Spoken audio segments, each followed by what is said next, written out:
ओम शांति।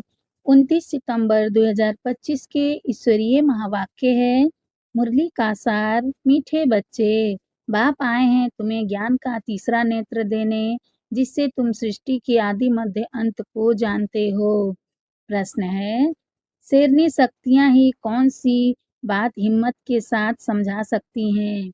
प्रश्न, शेरनी शक्तियां ही कौन सी बात हिम्मत के साथ समझा सकती हैं? उत्तर है, दूसरे धर्म वालों को यह बात समझाना है कि बाप कहते हैं तुम अपने को आत्मा समझो, परमात्मा नहीं।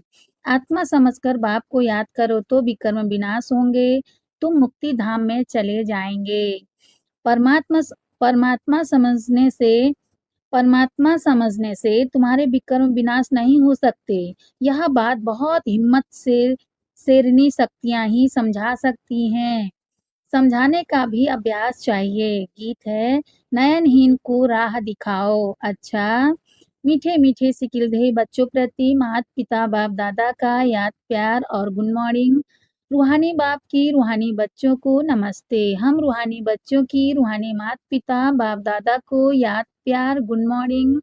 नमस्ते बाप दादा, नमस्ते बाप दादा, नमस्ते बाप दादा। शुक्रिया बाप दादा, शुक्रिया। वाह बाप दादा, वाह। धारणा के लिए मुख्य सार है। फर्स्ट पॉइंट, यह पुरानी दुनिया अब खत्म होनी है, इसीलिए इस दुनिया का संन्यास करना है। दुनिया को छोड़कर कहाँ जाना नहीं है, दुनिया को छोड़कर कहाँ जाना नहीं है, लेकिन इसे बुद्धि से भूलना है। सेकेंड पॉइंट, निर्वाण धाम में जाने के लिए पूरा पावन बनना है। रचना के आदि मध्य अंत को पूरा समझकर नई दुनिया में ऊंच पद पाना है। वरदान है आज का, किसी भी आत्मा को प्राप्तियों की अनुभूति कराने वाले यथार्थ सेवाधारी भाव। किसी भी आत्मा को प्राप्तियों की अनुभूति कराने वाले यथार्थ सेवाधारी भाव। विस्तार है, यथार्थ सेवा भाव अर्थात सदा हर आत्मा के प्रति शुभ भावना, श्रेष्ठ कामना का भाव। सेवा भाव अर्थात हर आत्मा को भावना प्रमाण फल देना। सेवा अर्थात किसी भी आत्मा को प्राप्ति का मेवा अनुभव कराना।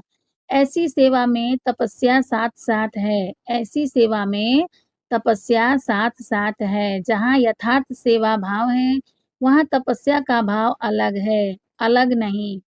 जहाँ यथार्थ सेवा भाव है, वहाँ तपस्या का भाव अलग नहीं। जिस सेवा में त्याग तपस्या नहीं, वह है नामधारी सेवा। इसीलिए त्याग तपस्या और सेवा के कंबाइंड रूप द्वारा सच्चे यथार्थ सेवाधारी बनो। स्लोगन है बाबा का, नम्रता और धैर्यता का गुण धारण करो तो क्रोधाग्नि भी शांत हो जाएगी। नम्रता और धैर्यता का गुण धारण करो तो क्रोधाग्नि भी शांत हो जाएगी। अव्यक्त इशारे हैं बाबा का, अब लगन की अग्नि को प्रज्वलित कर योग को ज्वाला रूप बनाओ।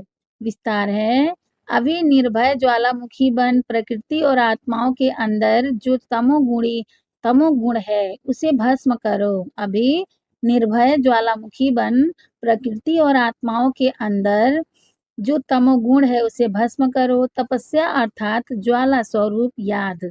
इस याद द्वारा ही माया व प्रकृति का विकराल रूप शीतल हो जाएगा। आपका तीसरा नेत्र ज्वालामुखी नेत्र माया को शक्तिहीन कर देगा। अच्छा, ओम शांति।